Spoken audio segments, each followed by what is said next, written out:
Family Values, Cadillacs and Dinosaurs, Mark Schultz and Scott McCloud.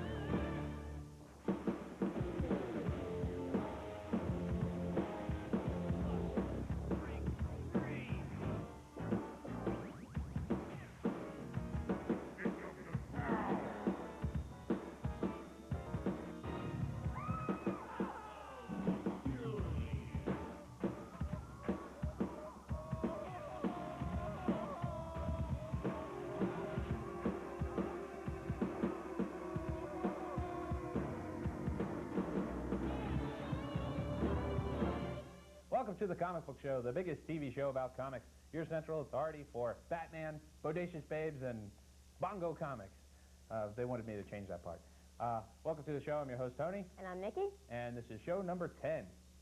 Let's take a look at today's super movie. A super movie is a movie about superheroes or heroic exploits. Today's movie, Addams Family Values.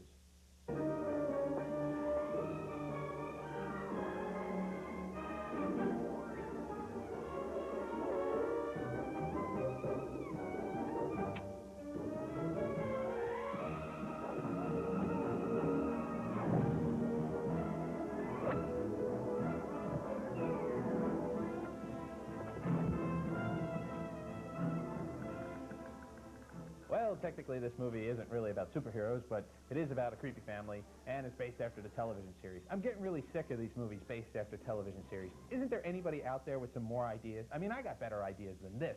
I'm sorry, Raul Julia, I'm a big fan of his, but his imitation of Gomez, that's what it is. It's an imitation of John Astin, who is a genius, and it just doesn't match up. Personally, I did not like Addams Family Values. It was really poor in comparison to the first Addams Family movie. It just seemed like they took all the leftovers and decided to, like, mesh them all together just to say that they had a second Addams Family movie.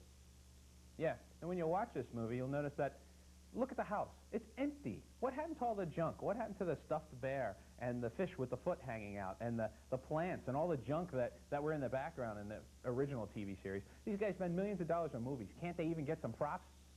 Ugh! Well, let's rate this movie on the Mighty Meter. The Mighty Meter rates movies from 1 to 5, 5 being mighty good and 1 being mighty lousy. I'm going to give Addams Family Value, I'm going to give it a 2. I'm going to give it a 1. This week in comics, I'm going to recommend Animal Man. Yes, Animal Man is under the title of Vertigo, which is an imprint of DC Comics. It's for the more mature readers. It's a pretty good book. I think it sort of reached its peak right before they went to Vertigo. They changed creative teams, and now it's not quite as good, but it's an interesting book about, it talks about environmental disasters, and it's an interesting book. I'd read it. Animal Man. Anyway, a good book that I think you should read. That's it? Showcase 94 from DC Comics. Of course, this book has been phenomenal since it debuted as Showcase 93 last year. They feature a Batman character every month, normally a supporting character, which makes for some very interesting stories.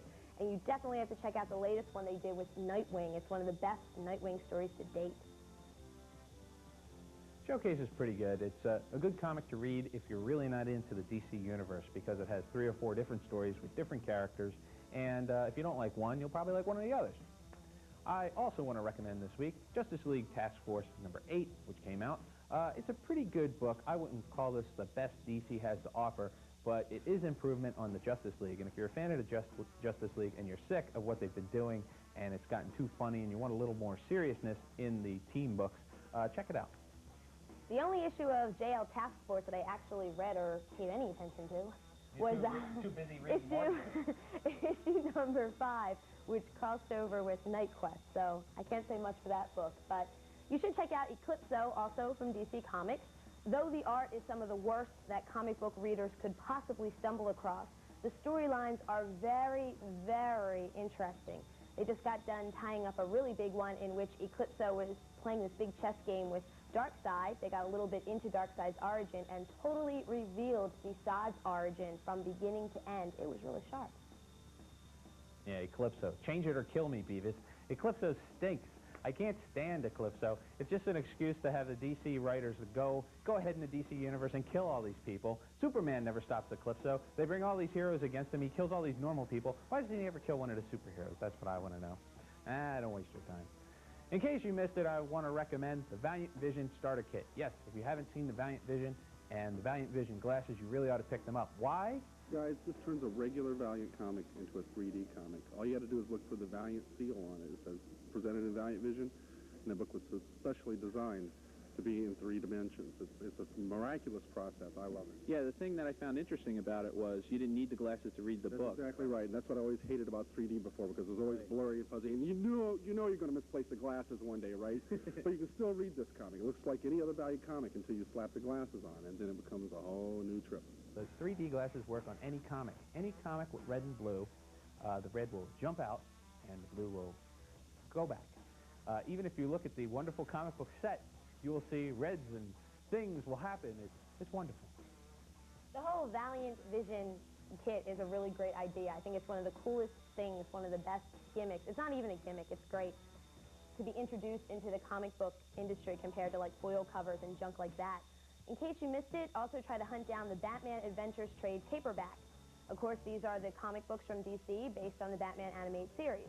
Despite the fact that the cover to the trade paperback is gorgeous, features a gallery of every Batman character imaginable, it features some of the best issues, some of the earliest issues, and if you've seen the episodes, don't think that that means you can't read the issues, because sometimes they do things a little bit differently, sometimes they do it a lot differently. We talked to some independent and small press companies and asked them, what's it really like to publish your own comic book?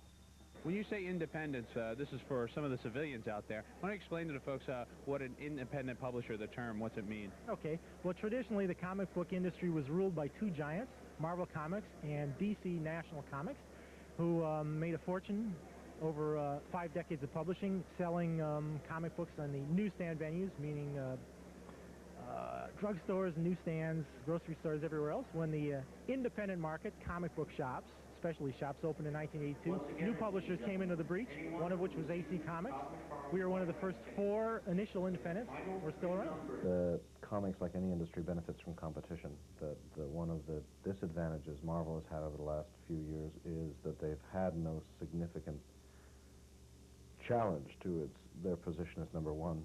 You can work with another publisher. Just be very careful in searching out that publisher. Have some business sense, or have somebody who you trust watch out the business for you. If you want to self-publish, the first thing I'd recommend is to have your head examined.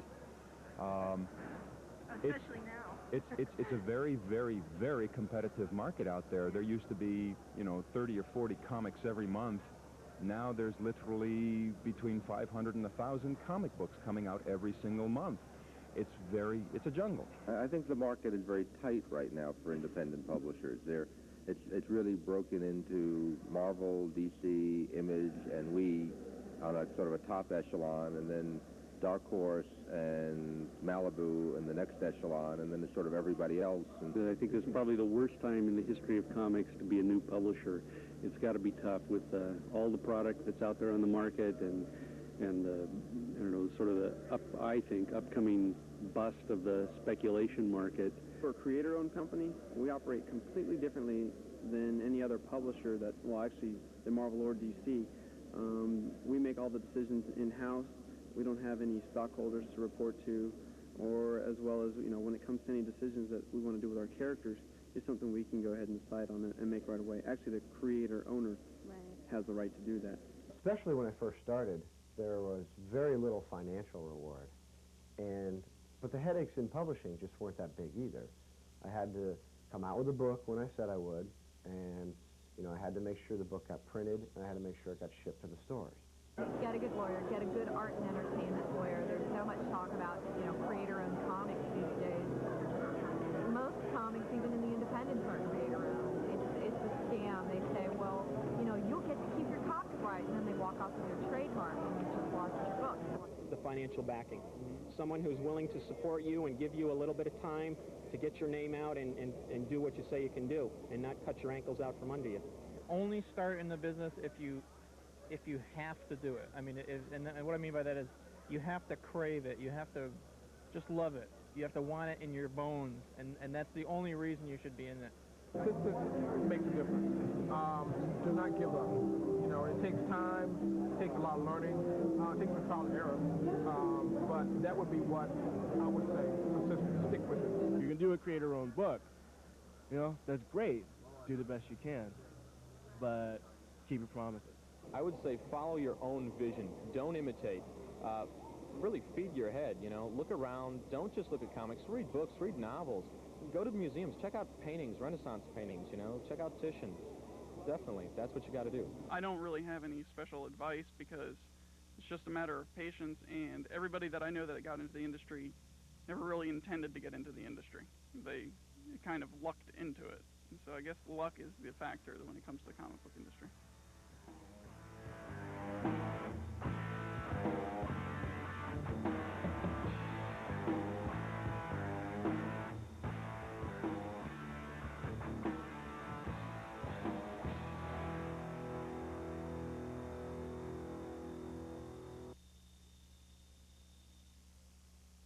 Have you called Bill Cole Enterprises yet? Have you? You have not? Well, you better call them because they make Mylar Snugs and comic book preservation supplies. Bill Cole Enterprises. These are the same people that supply the Library of Congress and the National Archives. They don't mess around. They keep the Bill of Rights, the Constitution, the Declaration of Independence fresh. Think of what they could do for your comic books. And not just Mylar Snugs. No, no. Acid-free backing boards, boxes, Mylights for every age of comic book. Everything is color-coded, so you don't get confused. Blue for Silver and Golden Age, black for current comics, and even purple for magazines. And now they have Mylar Snugs for ash cans. Will you listen to me? Ash cans! Bill Cole Enterprises, available at your local comic book store, or send away for their free catalog of preservation supplies. It's free. You just have to write them a letter. Bill Cole Enterprises, P.O. Box 60, Department CD, Randolph, Massachusetts, 023680060. Or to place an order, call 617-986-2653. Bill Cole Enterprises. Ask for them. Ask for them. By name. DC. Incredible. Action. Astonishing. Adventure. The coolest heroes. The hottest heroines. And the most outrageous villains. Too tough for TV. In the universe. These ain't your daddy's comic books, fanboy. DC Comics.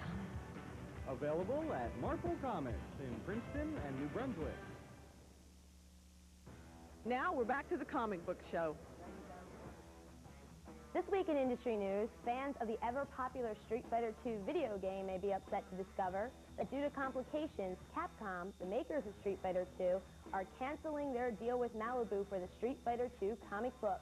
The video game-based comic book got up to a whole whopping 3 issues, with issue number 3 featuring Malibu's own Barrett. AC Comics FemForce is getting geared up for their big 75th issue. To celebrate this, yet another special comic book promotion has been born. AC will offer the commemorative gold FemForce coin. This gold-toned coin will feature the FemForce logo on one side and AC's own Miss Victory from FemForce, of course, on the other. Coupons for the coin will be available in copies of FemForce number 74. And heads up, Swamp Thing fans, because Swamp Thing number 140 is really the new Swamp Thing number 1. With the help of Grant Morrison, Swamp Thing's new creative team will be making the biggest changes ever to old Swamp Thing. To tell you exactly how big these changes are, it goes something along the lines of Swamp Thing's entire existence and all previous storylines are nothing but one big bad dream. So stay tuned because Swamp Thing number 140 will be hitting your shelves sometime in January. In Tube Watch news, Isaac Asimov's Foundation trilogy is being readied for the big screen. Jean-Jacques Annaud, a French guy behind the movie Quest for Fire, has signed to do the movie. The Foundation books were published between 1950 and 1953 and won the Hugo Award for Best All-Time Science Fiction Series. Spider-Man and Batman may meet in the summer of '95. Yes, the upcoming Batman 3 and the James Cameron Spider-Man movie may hit the screens at the same time. Stan Lee, the co-creator of Spider-Man, says he's read the 50-page treatment of Spider-Man and says, quote, "I feel sorry for Batman 3. I firmly believe Spider-Man will be the biggest movie of all time until the sequel," unquote. Yeah. Stanley Kubrick, director of such classics as A Clockwork Orange and 2001: A Space Odyssey, is working on a new science fiction movie called AI, which stands for Artificial Intelligence. The story centers around robotic intelligence and takes place in a post-apocalyptic Jersey Shore. Finally, Lois and Clark, The New Adventures of Superman, have been renewed for a second season, with 22 new episodes to be produced next year. Lois and Clark recently beat Sequest DSV in the ratings, placing them just under Murder, She Wrote. Tony was given the opportunity to chat with Mark Schultz, the man behind Cadillacs and Dinosaurs. Is the report. Okay, we're here at the kitchen sink booth again, this time with Mark Schultz, the man behind Cadillacs and Dinosaurs. Mark, why don't you tell the audience a little bit about the original Cadillacs and Dinosaurs when it first came out in comic book form? Okay. Cadillacs and Dinosaurs originally appeared, and still does appear, as a black and white comic book called Xenozoic Tales from Kitchen Sink Press. Why was there a name change?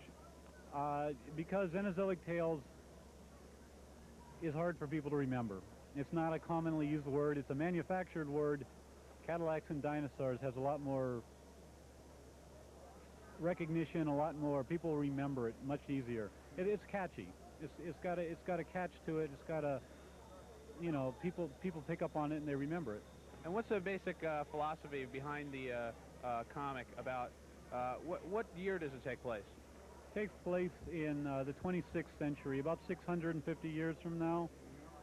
In a world that's been radically changed from ours. I hypothesize a environmental catastrophe in the early years of the next century, the 21st century, that completely drives what's left of mankind underground. And they live underground in these super shelters for approximately 550 years, come back to the surface and discover the world has been rearranged.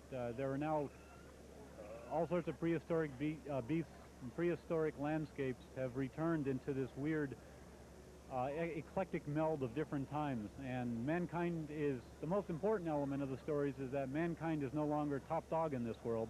He's just another link in the food chain, and he's got to learn to survive under these situations with what limited technology is left to him. And I understand there's a role-playing game based on this comic. What was that like? Well, I am not a role-playing gamer.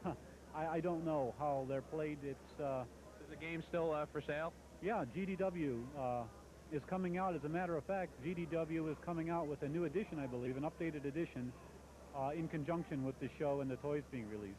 Were there many changes between the comic book and the actual cartoon? Well, there were changes, but most of them, I'd say, were surface changes.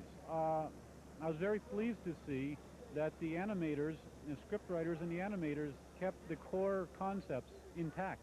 It's still very environmentally concerned and very much, I think, an intelligent show, because the characters tend to solve problems by thinking as much by punching. Well, the toys, of course, will be coming out in January of next year. Are they going to be like things that, shoot things, that kind of stuff? Yeah, there's going to be a variety of things. It centers around action figures, and especially the Cadillac. They do a 53 Cadillac with all the little science fiction doodads attached to it, and it looks magnificent. The dinosaurs look good, too, and the action figures look very, very well defined also.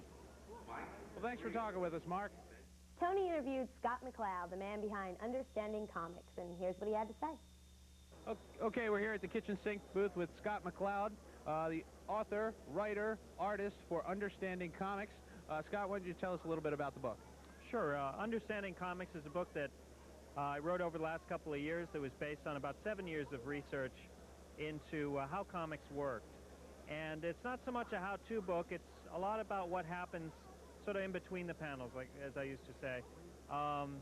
It's about the way our mind processes the information that comes off that comics page.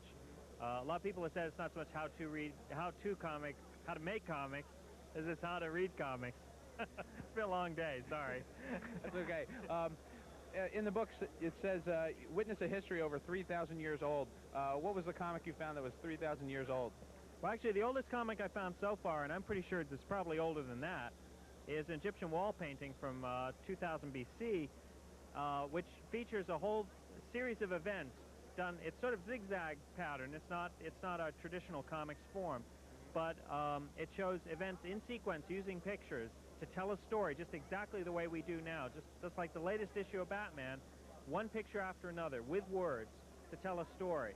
And I think that's the essence of comics, and you can find that not only 3,000 years ago, but 2,000 and 1,000 and the last 500 years all through European broadsheets.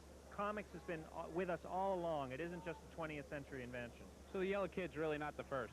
No, not the first, although it's the first of the modern newspaper comics, which started a whole different age of comics. But no, not the first at all. Did you consult any experts while doing the book? I talked to a lot of people, people like Will Eisner, and I read up on some things like Marshall McLuhan and Tony Schwartz, media criticism people and whatnot, and some art theory, people like Vasily Kandinsky. Mostly 90% of it is just direct observation. It's just, I read a hell of a lot of comics, thousands of pages over the years, and I began to wonder why I reacted in certain ways to certain art styles, certain writing styles, why one picture after another could produce certain effects. If somebody were interested in getting a copy of Understanding Comics, where could they get that? Well, Kitchen Sink has them for sale here at the convention, and they're available all around the country now in comic book stores, selling like hotcakes, about 160 a day, I'm happy to say, and soon may very well be available in bookstores nationwide. As far as promotion goes, I found that I've been spending more and more time just promoting Understanding Comics and talking to people and trying to get it into as many hands as possible. As long as that works, I'd like to continue, because I want people to get the message that comics aren't just about superheroes, they aren't just for kids, they're for everybody, and anything is possible in comics. Thanks for talking with us, Scott. My pleasure. A beautiful quote. Comics are for everyone, a cool medium, and I definitely am glad that I got a copy of this. You should get a copy of it, too. We'll be right back. For the best selection in mainstream and independent comics, visit the Comic Collection on Bustleton Avenue and Street Road in Feasterville. We have the largest backstock variety in the area, reliable subscription service, used and new compact discs, and a full range of comic-related merchandise. Our courteous staff is available to answer all of your questions. Mention this comic book show ad, and first-time customers receive a free issue of Legends of the Dark Knight. That's the Comic Collection in Feasterville for the serious comic book collector. Blazer Studios is proud to offer the limited edition New World Order ash can, New World Order number 1, and a certificate of authenticity signed by creator Daniel Reed. To order, send $10 check or money order to All America, 331 North Broad Street, Philadelphia, PA 19107. Order before they're gone. Order a signed copy of Zen Intergalactic Ninja number 0. This best-selling black and white comic is signed by Zen's creator, Steve Stern. Send $14.95 check or money order to All America, 331 North Broad Street, Philadelphia, PA 19107. This is a limited offer. This is Todd. For thousands of Americans, being homeless and forgotten is a daily nightmare. But for Todd, the nightmare is even worse because Todd is a superhero. Yes, even with superhuman reflexes and the ability to see through walls, many of America's finest superheroes cannot afford the basic hero needs like spandex, weapons, an underground headquarters, or even a secret identity. But with your tax-deductible donations, you can help. Send your donations to Save the Superheroes, P.O. Box 10035, Philadelphia, PA 19108. And please, help. In my hand is today's lucky letter.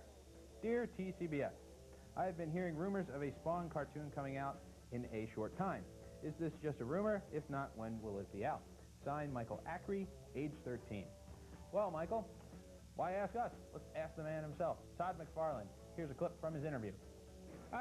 You know, I mean, on animation, and we're just looking for specials right now, not like a weekly or something. I just don't think that it lends itself to being that and the kind of animation that I want.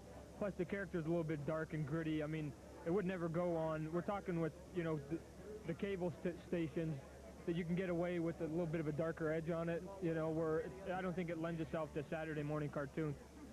The live action is the stuff that would give it the dark, gritty edge. So, as you can see, I don't really see a regular Spawn series coming out. Maybe a Spawn animated movie or special or something like that around Halloween. What's he win? Michael wins a signed copy of Rye in the Future Force #9, signed by Sean Chen and Catherine Bollinger. Cool. Where can we write to get more free stuff, Nikki? No, I don't know the address. Well, I do. It's TCBS Letters, P.O. Box 10035, Philadelphia, PA 19108. Please include your name, your address, your age, and the kind of stuff you want. Order Flatline Comics' next hot titles today. Flatbush Native, Invictus, and their newest title, Flatline Comics Presents. Get their #1 issues before they're gone. Write Flatline Comics, P.O. Box 26264, Washington, D.C. 20001, or call 202-973-2131.